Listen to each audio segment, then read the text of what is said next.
Hi, this is Roger. Thanks for dropping by. Sunday chat today is being done very early in the day. It's not even 9 o'clock yet.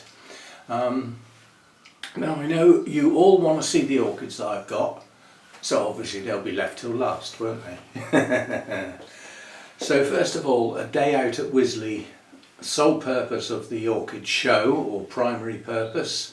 Secondary, to have a look round the grounds and just remind myself how long it takes to get there and get back, because I have a way of getting in cheaper from now on.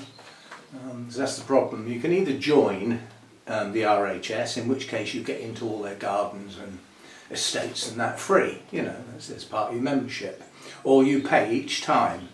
Well, I've got a little card that enables me to get quite a massive discount from now on, which is good. Because my trip to Wisley, it was a miserable, murky day, so the drive there was just a matter of just get on with it, basically. Couldn't do much looking at scenery because it was just like murky, you couldn't really see very far, but no traffic hassles going there, unlike coming back.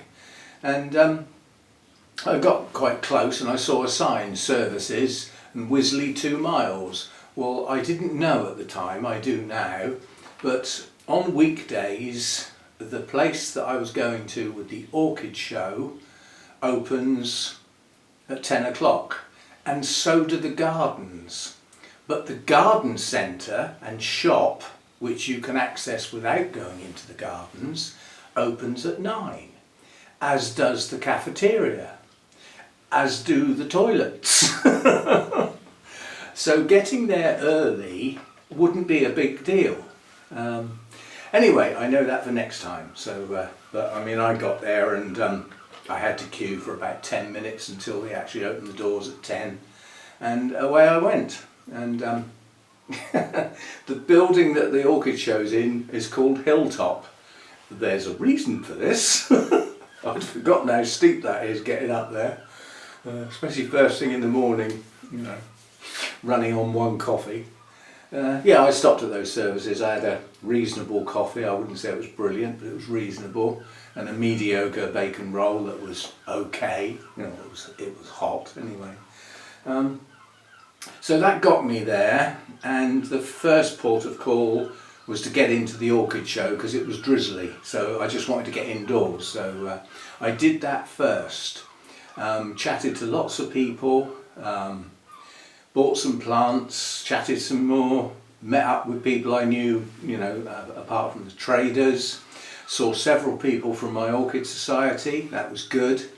And I couldn't film, it was just too crowded. I couldn't get away from anything, and if I stood back, then people just walk in front of you. It's a very difficult place to film anything, any sense. Now I have filmed most of the things that were there, but I haven't managed to get all of it, but there's enough to put a nice video together, give you an impression of the orchid show. And a place I visited a while ago that you'll remember, that at the time I called the Mathers Foundation, I got told off by Jill, as in it's her name, and it's pronounced Mathers, not Mathers, it's Mathers. So we will get it right from now on because it's important. So yes, so it was a good day out. Later in the day I had a snack. I had quite a long chat to Helen Milner and Dr. Stuart Meeson, who was on the same stand. It's naughty of me really. I bought a cake and a coffee and I needed somewhere to sort of, like, where can I plonk myself? Oh, I'll go and have a chat to them. Plonk my cake down on their nice black cloth. Cake that took about 20 minutes to eat. It was so rich and filling that I could have done with like a quarter of the piece I had, not the whole piece. But it was nice. You know, so anyway, later in the day it stopped raining and it started to brighten up. It didn't succeed. It was one of those where the sky got brighter and occasionally the sun came out, and 2 minutes later it went behind a cloud again. But at least it was good enough to be able to walk round the grounds and have a look round. The show, orchid show, was at the same time as the year before.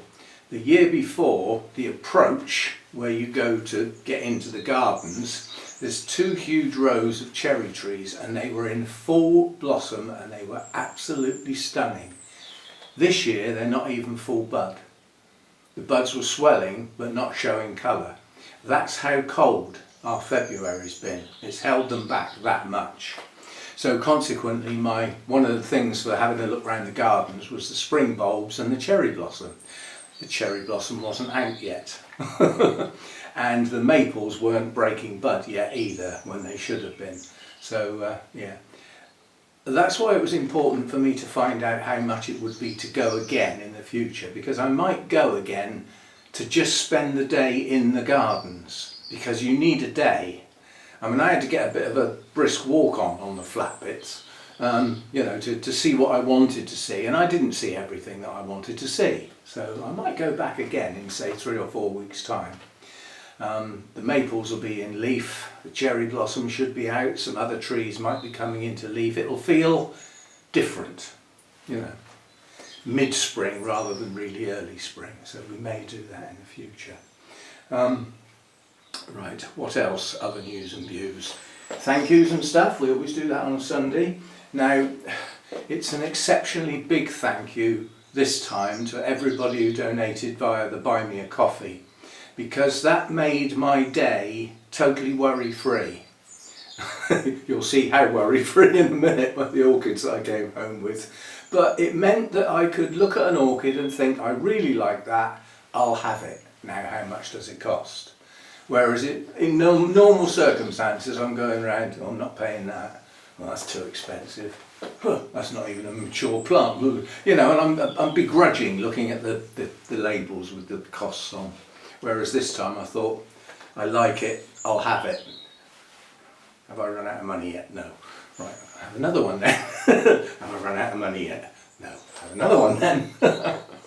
So thanks a bunch to all of you who did a Buy Me a Coffee, in some cases great numbers, and I've had a pleasant day, and I've probably bought more orchids now than I will buy in the whole of the rest of the year put together. So they're all here behind me. We'll see them in a minute.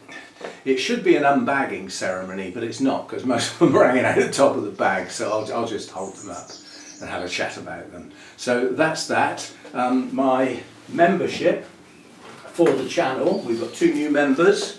We've got a Megan Zeitzman, I presume that's pronounced, Z-E-I-T-S-M-A-N, Zeitzman. That's a pretty good go at it, even if it's not spot on. And Sean Rice has also joined us, so we're now up to 18 members. And very grateful for, again, those people that have joined. We will get some specials for you people sorted out. What I've been doing, well, so far, is every now and again I get a video that I've completed quite early in the day, and I sort of think, actually I'm going to post that for members only for the rest of today, so that some people get an early look, if you see what I mean, an early viewing, and then later in the day I make it public so that everybody else can see it. So that's about as far as I've got so far. So that's that. Thanks again to all the patrons that are hanging in there. That's good. That's ongoing. That's just people come and go, but it stays round about the same, so I'm well pleased with that. And then the smallest little things can still help that don't involve any money. You could subscribe to the channel if you're not already subscribed. That costs nothing. It costs a click on a button. That's all you need to do. And given that I post videos most days, you don't really need notifications set where you get pestered with emails saying so-and-so's just loaded a video. You don't get that, because you can safely say that most days there's going to be a video there anyway, so all you've got to do is go and have a look, really. Oh, he hasn't posted one today. Well, sometimes I don't. Sometimes I do take a day off. But, often it's when I have a day out, you know, unless one I prepared earlier, sort of thing. But again, you know, subscribing to the channel helps, and over the last month or so my subscriber numbers have started to increase. The rate has started to go up again, because that sort of went a bit into the doldrums towards the end of last year. I don't think I did anything different, but who knows. I suppose if you watch the same thing over and again it could become tedious. I don't know. I'm not out there watching it, am I? I'm in here making them, if you know what I mean. But yeah, the subscriber numbers are gently creeping up. I mean, I'm heading towards the 14,000 now, and I'm well chuffed with that. I mean, when I first started and I got to 1,000, I did a little dance. Anyway, thanks for that, and don't forget the old thumbs up if you feel inclined. All these little things, leaving comments, which I then answer, number of subscribers, number of thumbs up per views. You know, if you get 100 views and you get 50 thumbs up, that's not bad. If you get 100 views and you get 90 thumbs up, YouTube take note. So again, that doesn't cost anything. So there are things you can do to help the channel that cost nothing. Right, that's that lot. I don't do that on every video because it gets on people's throatnies. But I need to do it because it's appreciated. The help that I get is greatly appreciated. So that's that. Coming up this week is nothing much. Nothing special, shall we say. I've still got stacks of repotting to do, and I've sort of made a decision. I've got bonsai repotting to do that's now becoming urgent. If I stop to, you saw, hopefully you saw my video of my new table I got. I need to coat that up to get that black stain on the top to make it in keeping with the other things that will be in the garden. But if I stop to do that, pardon me, I will be late with some of the repotting. So what I thought I'd do is get it round in the back garden, use it, and then when we've got nice weather, I can brush it off, get it clean, stain it, come back the next day and stain it again. And I won't need to worry about it being undercover because I'll do it when the weather's better and we've got a guaranteed set of days with no rain, which can happen, you know. That can even happen in the winter, but trouble is it's cold. So that's the plan, is I need to get on with that as well as in here. Right, I suppose you want to see what I got then. Right, here we go. Bag number one. There's one plant in here that I've never heard of. I did the, go on, tempt me with something then. Tempt me with something you think I'll be able to grow. I explained my new environment. But let's do the pre-ordered stuff first. So this is the stuff I ordered before I went there. Let's do that first. Running out of places to put things here.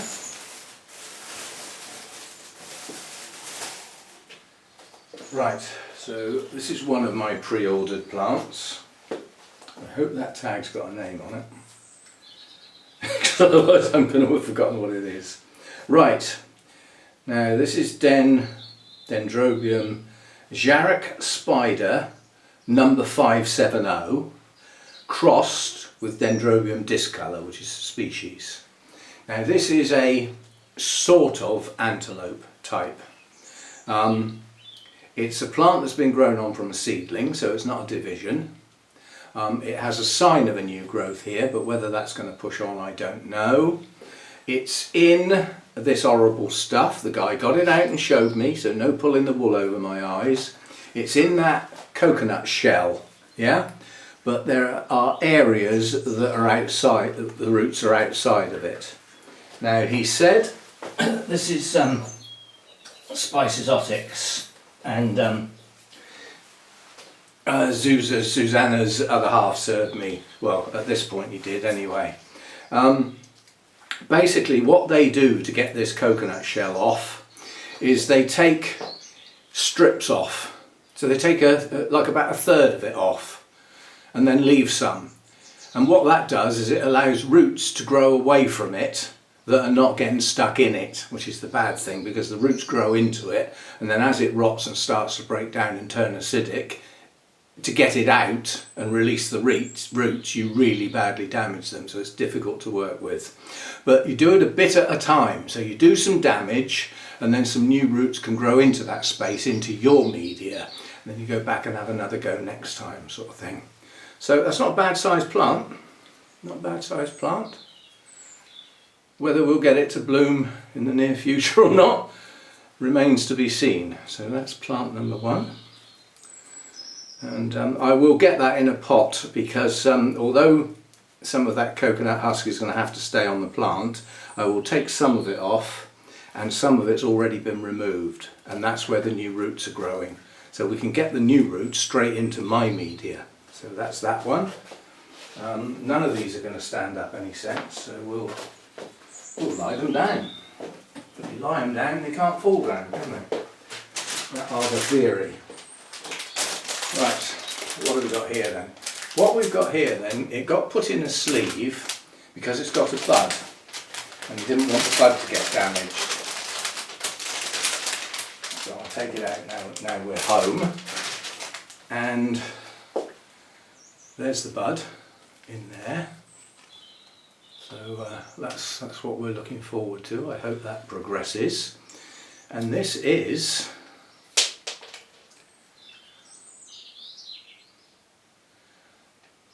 well, I hope that label's right.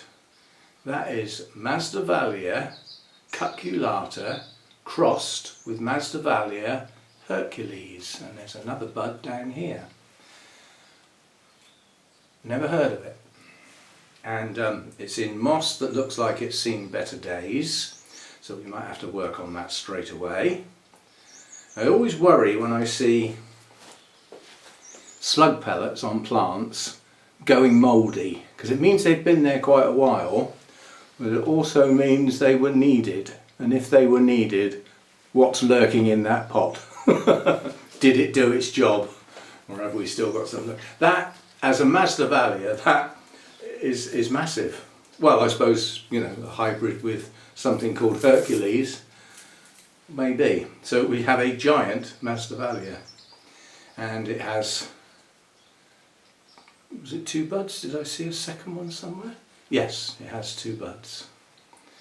And looking at the colour of the bud, I think we're looking at some sort of deep purple colour. So that's that one. Now you're going to stand up if I put you on a tray. Well, you will if I lean you against something. No, it stands up. It stands up on its own. Yay! Right, next one out of the bag. I'll do this one because it's sat on the top. Now this is a little Tolumnia, and it's not for me. This is a present for somebody. How many thousand Wessex Orchid Society people are going to be watching this? 1 or 2, maybe. So, because this is going to let the cat out of the bag. This is a present for somebody who did a service at the last show well above the call of duty. And Lynn said to me, while you're there, can you get so-and-so, well, she said, can you get something like a Dendrobium phalaenopsis or something while you're at the show, and then claim it back. Well, that so-and-so was at the show, and we chatted quite a lot, and I thought, this is silly. If I buy a present for this person who stood just over there, and it's not something they want, although the present, the gesture is nice, wouldn't it be better to get them something they really want? So I let the cat out of the bag and said, you've got to have a present. I don't want a present. What's it for? And I explained what it's for. She said, no, I don't want anything like that. I said, you're having it because our leader has spoken. So it's going to be done one way or the other. So wouldn't it be better if you had a look round and chose one yourself? So that's what that is. It's got a little spike coming, and it's Tolumnia Jarrac Firm Sweet Pink, which is not one she's got. So that's for somebody else. I've got to look after that. And to look after that, where do you think it's going? It's going on the kitchen windowsill. It's too cold out here at night. That's how I lost all mine. So we will take that indoors. It's not going to be with me too long, but it's going to be with me till the next meeting, which is second Saturday of April. So yeah, it's a way off, isn't it? Right, so that's that. And then out of the same bag, this was another pre-order, and it's another Dendrobium, and just notice it's got reasonable new growth there and an eye of another one, so it looks like it's coming into growth. And this one is Dendrobium discolor, which was half of that other one we looked at, and it's variety Broomfieldii, so named variety thereof.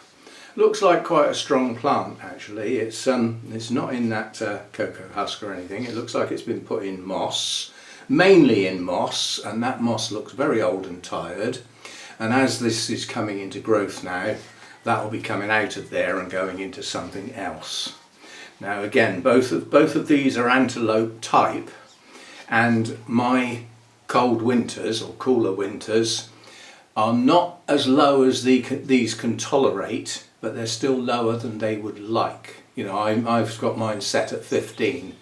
These are said to be okay down to 12, but I don't think they'd be very good at 12 degrees day and night for weeks and weeks and weeks on end. That's not going to do them any good. So these are capable of putting up with the bottom end of intermediate, both of these dendrobiums. We'll find out, won't we?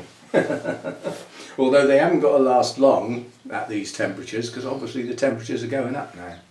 So that's the two dendrobiums that I pre-ordered, and the other one that I pre-ordered is another Masdevallia. Now we're going to have to start doing better with these and Draculas, because I've got an environment that suits them now. Possibly the humidity's not as high as they might like, but nonetheless we've got the temperatures.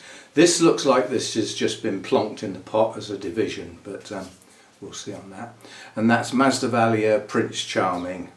Now I haven't said it yet, but as I'm showing these plants, obviously there's none in bloom yet. I'll see if I can steal a picture showing what the blooms are like, so that I can put the name and the bloomers pop-ups, one up there, one up there. You know how I do it. So that's Masdevallia. Can go up with the others, because that will obviously stand up okay. Going there with those. Right, that's the Spice Exotic crew. So that's what I came back with from there. 3 pre-orders. One that they tempted me with, which was that giant Masdevallia thing. Doesn't look anything like a Masdevallia. And also the little present, little Tolumnia. So that's that set.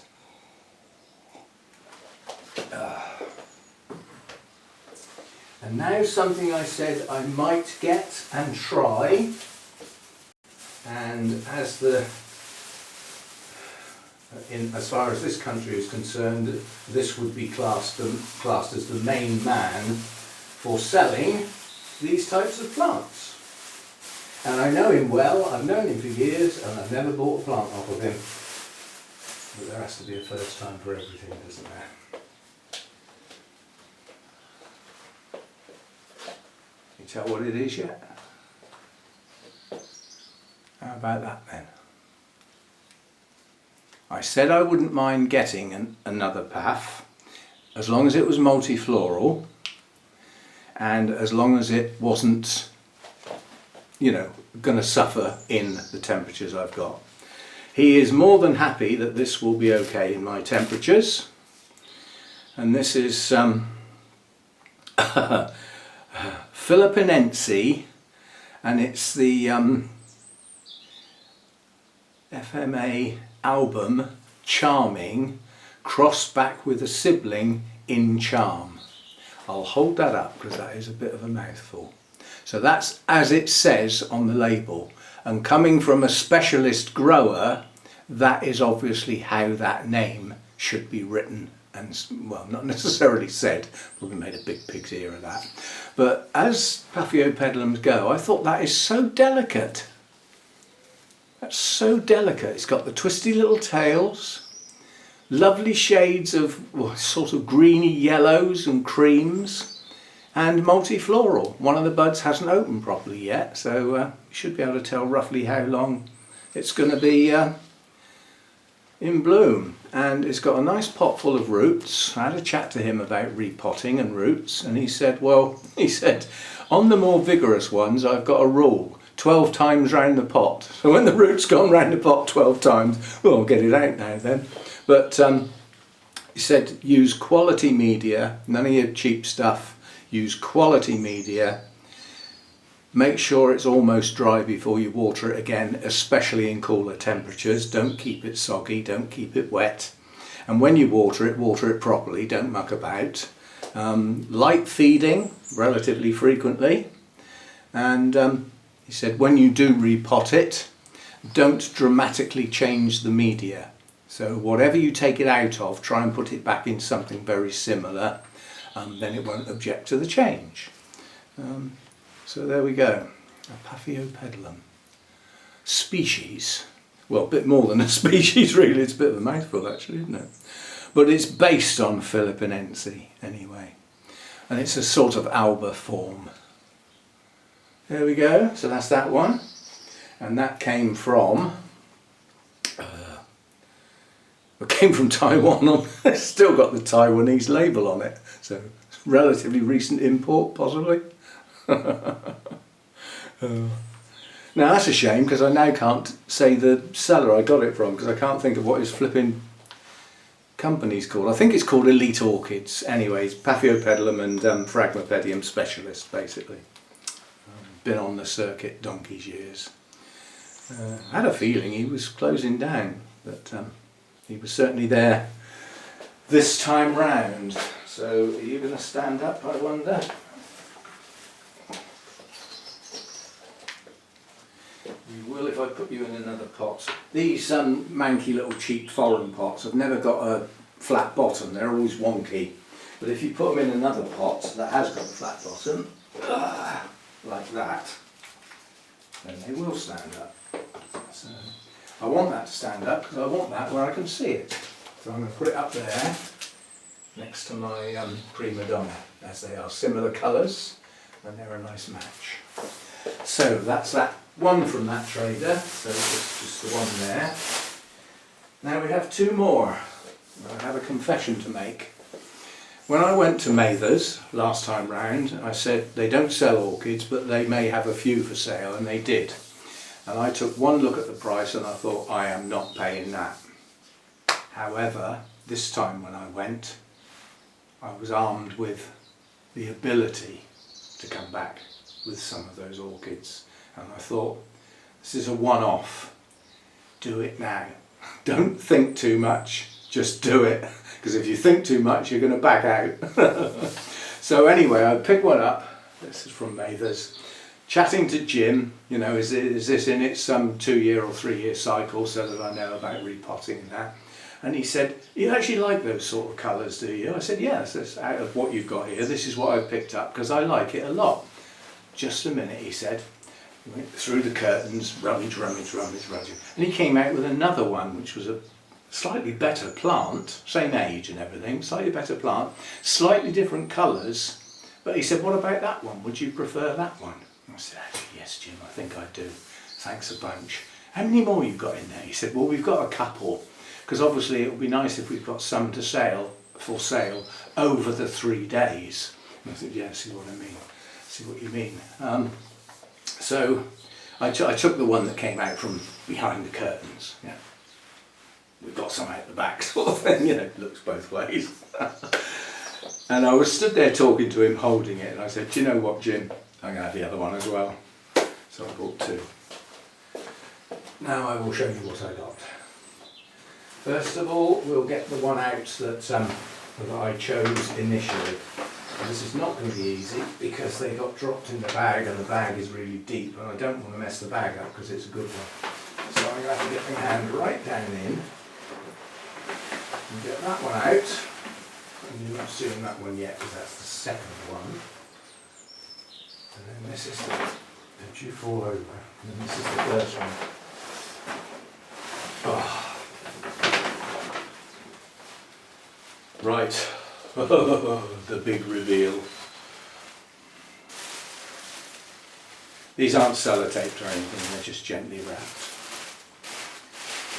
So that's what we've come home with.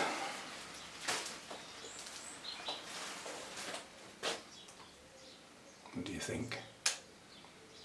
I love these colours and I love these shapes. I like the way that the breeding programme is now producing relatively flat blooms where you can see the lip drops down, yeah, and doesn't stick out, so they've become relatively flat and the colours are bright and the blooms are bigger. So this is what the hybridisation programmes are aiming at doing. It's getting, you know, more uniform blooms. And as I said, this is in its 2-year cycle, so this is like a 2-year-old plant. And the way Jim does this in the nursery, at the end of their first year, they don't bloom. At the end of their first year, they pot them on. So they take them out of their little pot, just touch the edges, and then put them in the next size pot up, or one more than that depending on how good the root ball is, and fold in some new media. That does them another year. At the end of the second year, which is where these have just been, does it again. Yeah, so slightly bigger pot, and this time most of them will have bloomed. So basically after the blooming, the next growth will start. By potting it on, there's room for that next growth. You haven't disturbed the existing roots, so the energy is there in the plant, and that new growth should be bigger and better and bloom better than what the second year one did. And then it's at the end of its 3-year cycle where you do a proper repot. So that's where we are. These are at the 2-year phase. So yeah, well impressed. So that's the one I picked up and said that's what I want, that's what I like. And then Jim disappeared and came out with this one.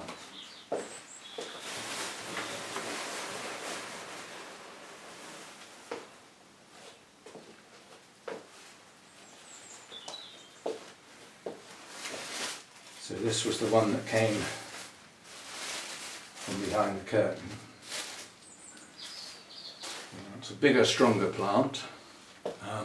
2 spikes off the same bulb, so capable of producing more blooms. And again, you've got the relatively flat blooms and deeper colours this time round. Slightly larger than the previous one as well. So that's the other one. Now, have they got names? They have. This one, it says Oncidium NR. I'm not quite sure what that NR actually is, but it's Tipples crossed with Florence Sterling. Now, both of those, if they are recently registered hybrids, if they're registered, then they would have been registered as Oncidiums. If these are old registered Oncidiums, then they would have been registered as Odontoglossums. So there we go, that's that one. And the name on the other one is not there, so there isn't a name on the other one. What have we got? We've got a... What I've got is a registered number. So this has been produced at Mather's, and I can make an inquiry and find out what this is from that registration number. So we will do that. So those two together were twice as expensive as all the others added up. So they are valuable commodities, and I'm hoping to do well with those in the future, possibly at our own shows and things like that. So that's what we got. And as I've said before, when I went to McBean's a long time ago, I bought 2 similar to these. One was the original species Odontoglossum crispum, which was crossed back with a sibling, but as near as damn it was the species. And the other one was Golden Rialto. And I hadn't inquired, my fault, about this potting cycle that Jim applies to the odonts. And as such, because I paid quite a bit of money for them, they frightened me. This is going back, a lot less experience in those days, and I left them in the pots too long, so they went past their time when they should have had a complete repot. So the moss had broken down and started to compact, lost my root systems, and they never really recovered. So we will hopefully not do that to these. I went over the environment I've got, and he said, that sounds perfect. He said, they like air movement, but they don't like getting blasted. He said, we've got our benches at working height, and the air movement's in the roof, but it sort of hits the sides and goes down in under the benches, but it's very gentle at that phase, so we keep the top air moving. And he said that's where the heat would start from when we get the sun on the roof. The shade comes over the top and everything, but the heat tends to be in the top, so we blast that. And he said, we only work at 60–65% humidity. They don't need to be higher than that. They need some humidity and a buoyant atmosphere. It should feel comfy. If you're sort of going, God, blimey, it's a bit sticky in here, that's too much. So, and I said my minimum temperatures. He said, well, that's fine. He said, we go down to 10 in our odont house. And he said, sometimes it goes lower than that, but we don't like to admit it. So my winter temperatures are going to be okay. The one thing that the odonts like, which might not be quite so easy to do, is a reasonable differential between day and night. But that's in their growing season and coming up to maturity. They tend to grow through the summer into the autumn, and the bulbs mature as the season finishes. So they mature then. And then they push their spikes out ready for late winter, early spring. And then repeat. Hopefully not die. So anyway, that's what I came home with. We got a new Paphiopedilum along the lines of Philippinense and an Alba type form anyway. We've got the two odonts, one of which I haven't got a name for, but I will hopefully be able to get one. I don't know whether you can phone the nursery or not. There might be an email address anyway. I will be able to get at them in some shape or form. So that's that, and then I've got the two antelope type dendrobiums, the giant Masdevallia, Hercules Jobby, and the other one, Prince Charming. And I'm pleased with my haul and the donations that were given to me to be able to come back with some nice new orchids for the grow room that should be suitable to grow in here and not keel over. Greatly appreciated, because if that hadn't happened, these would still be with Jim. There's no way I'd have paid that sort of money for an orchid. So you've enabled me to come back with things like this. So it's greatly appreciated. I love these larger odonts, the new type hybrids. I just think they're superb. So there we go, Sunday chat and some new orchids. Hope you've enjoyed that. As I said, I'm not sure what's coming up this week. On Friday this week we will have our last of the 2023 project orchids. Oh, thank goodness, I hear you say. So that'll be the last one. What's left actually? What's left is the Cymbidium that's got two different plants in the pot. And yes, as I say, so Friday's video will be getting those out of the pot and potting them up as two separate plants. One that's got a name and one that hasn't. So I think that's how we'll start the season for the chosen Cymbidium. And although that one's being filmed last, it's plant number 8, it was actually voted as the first. So it got the most number of votes. So we'll be doing that on Friday, repotting the Cymbidium with two separate plants in the pot. I only paid for one, that was a bonus, wasn't it? So we've got that to do. And then there'll be a week's gap on the project orchids because of the way the calendar works, and then we will start again in April, and we will carry on using Friday as the day for the next 2 months, which will be the 8 plants repeated in the same order they've been done in February and March. So we will start again in April on the Fridays and work through them all again and see what's happened in 2 months. Well, 8-9 weeks it will be, so 9 weeks I would think. So we'll get that going. And yeah, as I said, it's repotting time and I've got a lot to do, and I will try and collect them together in sets. There are some plants that need to come off of mounts and either be remounted or potted, or perhaps half and half, so there will be some playing with some mounts as well. I mean, there's a plant here that if I don't do something with it soon, I'm going to lose it. You will not like this at all. That is my Cattleya cernua, and that really has suffered badly. And that's not necessarily a warm grower type Cattleya. It's just old and tired. The bark is not good. The moss has long since broken down underneath it. And it didn't even bloom this year. It pushed out some buds that just aborted. So that needs something serious done with it, or it'll be lost. So we'll get on with that. There's a couple of other mounts as well that, you know, old and tired, need revitalising, and that might mean putting them in a pot. We shall see. And you know, the others will just be collected together in sets of the media they're going into rather than what they're coming out of. So I only need to mix up 1 batch of media, and that will do for a number of orchids in that session. And I'll try and work it so that the sessions are not too long. The trouble is that sometimes it's unknown. You think, right, I've got 4 to do, and the first one takes you ages because there's lots of root trimming and sheaths to get off, and you think, oh, that took a lot longer than it should have done. We'll see how we go. We'll see how we go.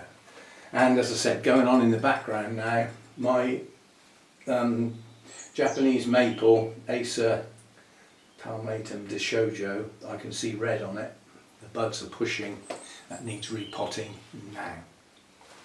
So hopefully I will get next door to give me a hand to get that table round here somehow. I don't know whether that table's going to go down the alleyway or whether it's going to have to come through the house, but somehow or other we'll try and get it round here so that I can then start doing my repotting. I've got some of them I could do in here in my, you know, my repotting tray, and I will do some of them in here. You know, it's better filming in here. I don't feel quite so self-conscious talking in here to the camera as I would out in the garden. So we'll get that done. But by working out in the garden, all of my bonsai media is in the shed. You know, if I'm going to repot in here, I've got to bring in all those bags and stuff what I need, or mix up a load beforehand, in which case it's not on film. It gets complicated, so it'd be better to do stuff on the table out there. And then any mess or anything that drops off the edge of the table will just go in those gravel beds. So it's lost, you know, get washed in with the rain. So that's the plan. We'll see how we go. And as I said, there's a nice early video today. I was going to say, how long is the video? But I can't remember exactly when I started.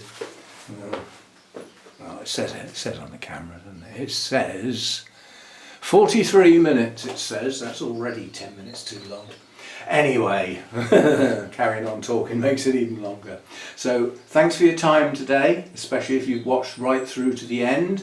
And again, I will really thank everybody that contributed to that day out and allowed me to come home with some orchids that, you know, I looked at and I thought I'd like that one. Now wrap it up for me and tell me how much it is. I don't work like that normally because I can't. I haven't got that sort of money. But for once, I did have. So thanks to everybody that made that possible. Big thanks. And I'll see you next time. Thanks for dropping by.